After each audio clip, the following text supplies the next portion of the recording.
लूका रचित सुसमाचार अध्याय 2।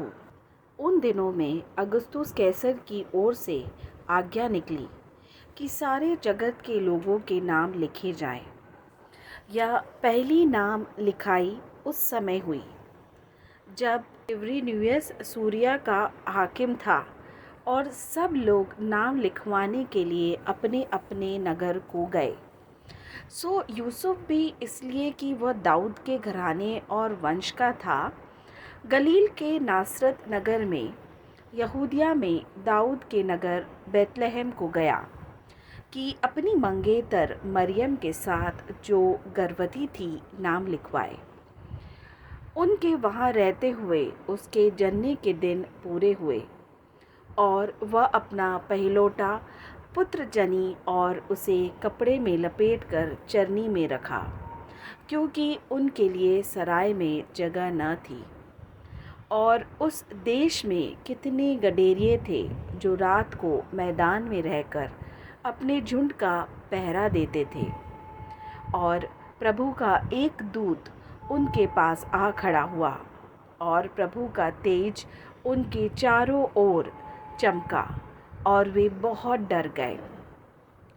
तब स्वर्गदूत ने उनसे कहा, मत डरो, क्योंकि देखो, मैं तुम्हें बड़े आनंद का सुसमाचार सुनाता हूँ जो सब लोगों के लिए होगा, कि आज दाऊद के नगर में तुम्हारे लिए एक उद्धारकर्ता जन्मा है और यही मसीह प्रभु है। और इसका तुम्हारे लिए यह पता है कि तुम एक बालक को कपड़े में लिपटा हुआ और चरनी में पड़ा पाओगे। तब एकाएक उस स्वर्गदूत के साथ स्वर्गदूतों का दल परमेश्वर की स्तुति करते हुए और यह कहते दिखाई दिया कि आकाश में परमेश्वर की महिमा और पृथ्वी पर उन मनुष्यों में जिनसे वह प्रसन्न है शांति हो। जब स्वर्गदूत उनके पास से स्वर्ग को चले गए तो गडेरियों ने आपस में कहा, आओ हम बैतलहम जाकर यह बात जो हुई है और जिसे प्रभु ने हमें बताया है देखें। और उन्होंने तुरंत जाकर मरियम और यूसुफ को और चरनी में उस बालक को पड़ा देखा। इन्हें देखकर उन्होंने वह बात जो इस बालक के विषय में उनसे कही गई थी प्रकट की। और सब सुनने वालों ने उन बातों से जो गडरियों ने उनसे कही आश्चर्य किया। परंतु मरियम ने सब बातें अपने मन में रखकर सोचती रही और गडेरिये जैसा उनसे कहा गया था वैसा ही सब सुनकर और देखकर परमेश्वर की महिमा और स्तुति करते हुए लौट गए। जब 8 दिन पूरे हुए और उसके खतने का समय आया तो उसका नाम यीशु रखा गया, जो स्वर्गदूत ने उसके पेट में आने से पहले कहा था।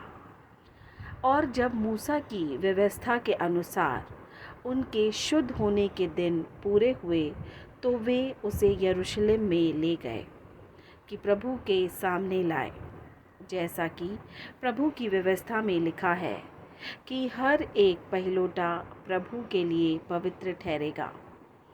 और प्रभु की व्यवस्था के वचन के अनुसार पंडुकों का एक जोड़ा या कबूतर के 2 बच्चे लाकर बलिदान करें।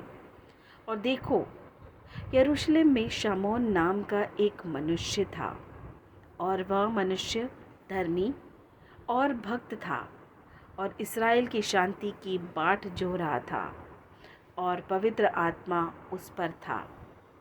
और पवित्र आत्मा से उसको चेतावनी हुई थी कि जब तक तू प्रभु के मसीह को देखने लगा तब तक मृत्यु को न देखेगा। और वह आत्मा के सिखाने से मंदिर में आया। और जब माता पिता उस बालक यीशु को भीतर लाए कि उसके लिए व्यवस्था की रीति के अनुसार करें, तो उसने उसे अपनी गोद में लिया और परमेश्वर को धन्यवाद करके कहा, हे स्वामी, अब तू अपने दास को अपने वचन के अनुसार शांति से विदा करता है, क्योंकि मेरी आँखों ने तेरे उद्धार को देख लिया है, जिसे तूने सब देशों के लोगों के सामने तैयार किया है, कि वह अन्य जातियों को प्रकाश देने के लिए ज्योति और तेरे निज लोग इज़राइल की महिमा हो। और उसका पिता और उसकी माता इन बातों से जो उसके विषय में कही गई थी आश्चर्य करते थे। तब शमौन ने उनको आशीष देकर उसकी माता मरियम से कहा, देख, वह तो इस्राएल में बहुतों के गिरने और उठने के लिए और एक ऐसा चिन्ह होने के लिए ठहराया गया है जिसके विरोध में बातें की जाएगी, वरन तेरा प्राण भी तलवार से वार पार छिद जाएगा। इससे बहुत हृदयों के विचार प्रकट होंगे। और अशेर के गोत्र में से हन्ना नाम फनुएल की बेटी एक भविष्यद्वक्तिन थी। वह बहुत बूढ़ी थी और ब्याह होने के बाद 7 वर्ष अपने पति के साथ रह पाई थी। वह 84 वर्ष से विधवा थी और मंदिर को नहीं छोड़ती थी, पर उपवास और प्रार्थना कर कर के रात दिन उपासना किया करती थी। और वह उस घड़ी वहाँ आकर प्रभु का धन्यवाद करने लगी और उन सबों से जो यरूशलेम के छुटकारे की बाट जोहते थे उसके विषय में बातें करने लगी। और जब वे प्रभु की व्यवस्था के अनुसार सब कुछ निपटा चुके तो गलील में अपने नगर नासरत को फिर चले गए। और बालक बढ़ता और बलवंत होता और बुद्धि से परिपूर्ण होता गया और परमेश्वर का अनुग्रह उस पर था। उसके माता पिता प्रति वर्ष फसह के पर्व में यरूशलेम को जाया करते थे। जब वह 12 वर्ष का हुआ तो वे पर्व की रीति के अनुसार यरूशलेम को गए। और जब वे उन दिनों को पूरा करके लौटने लगे तो वह लड़का यीशु यरूशलेम में रह गया और यह उसके माता पिता नहीं जानते थे। वे यह समझकर कि वह और यात्रियों के साथ होगा एक दिन का पड़ाव निकल गए और उसे अपने कुटुंबियों और जान पहचानों में ढूंढने लगे।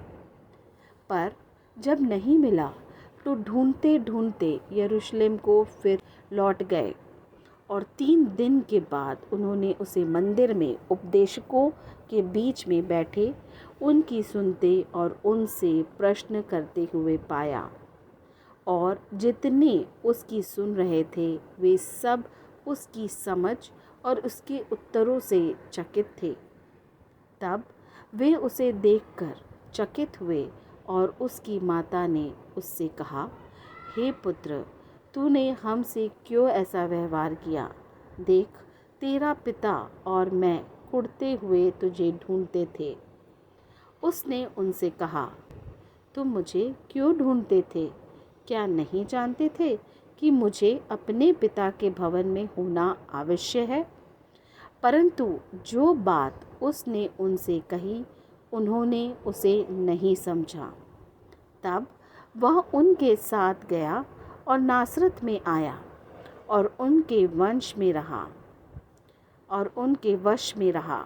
और उसकी माता ने ये सब बातें अपने मन में रखी। और यीशु बुद्धि और डील डौल में और परमेश्वर और मनुष्य के अनुग्रह में बढ़ता गया।